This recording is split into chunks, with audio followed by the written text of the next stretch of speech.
कि विदर्भियों ने, आक्रांताओं ने हम पर हमला किया, इसलिए हम उन्हें क्षमा नहीं करेंगे। पर हम सनातनी इस तरह नहीं बन सकते। हमें हिंदू बनने के लिए हमें अपने समाज, अपने राष्ट्र की स्थिति को समझना भी होगा और उसका पुनर्पाठ भी करना होगा। हमें पुनर्लेखन कुछ भी नहीं करना है, हमें पुनर्पाठ करना है। संघ अलग से, राष्ट्रीय स्वयंसेवक संघ हिंदू समाज को कोई अलग से गढ़ी हुई थ्योरी, कोई कहानी नहीं सिखाता। वह हमारी सनातन, अनादिकाल से विकसित सनातन संस्कृति को संरक्षित एवं संवर्धित करने हेतु हिंदुओं को जिम्मेदार ठहराता है। और जब आपको जिम्मेदार ठहराता है तो वो ये भी बताता है कि आप ही इसके जिम्मेदार हैं और आप ही इसके कारक बिंदु हैं। यह सब करके इसे आप ही प्रकट कर सकते हो, आप ही बचा सकते हो।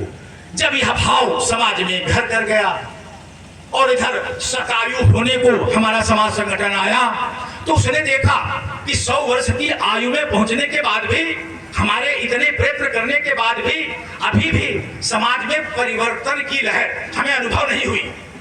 लोगों ने अनेक दलों की सरकारें बनाकर अनेक तरह के परिवर्तन अनुभव कर लिए होंगे, पर भारत प्रकट हुआ, भारत के लिए मैंने कोई कार्य किया, ऐसा कोई अनुभव हमारे सामने प्रकट नहीं, अनुभव नहीं हो रहा है। तो हमने, हमारे विद्वानों ने संकल्प लिया, हमारे वरिष्ठों ने योजना बनाई कि अपने स्वयंसेवकों के माध्यम से हिंदू समाज के बीच में जाकर उन्हें यह बताया जाए कि हम अपने भारत को प्रकट करने हेतु कुछ कार्य अपने हाथ में ले सकते हैं। वह कुछ कार्य कितने हो, तो कितने के लिए पंचकर्म हमारे आपके लिए चयनित किए गए। वह पंचकर्म जो हम आप स्वाभाविक तौर पर सामान्यतः कर सकते हैं। अगर हम पांचों कर्म एक साथ नहीं कर सकते तो हम एक एक कर सकते हैं, लेकिन एक हिंदू होने के नाते हमें इन पंच कर्म में या तो पांचों कर्म करने होंगे या कम से कम एक कर्म करना ही होगा। यह 5 कार्य हमारे क्या हैं?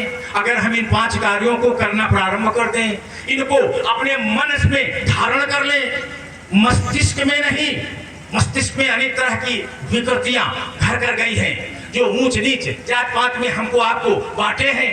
हमें मन में यह भाव दर्ज करना होगा कि हमें अपने राष्ट्र को समरस बनाना है, अपने समाज को समरस बनाना है। तो उसने यह मंत्र दिया कि सामाजिक समरसता प्रकट करने हेतु हमारे सभी स्वयंसेवक हिंदू समाज के बीच में जाएंगे और हिंदू सम्मेलनों सहित अनेक माध्यम विगत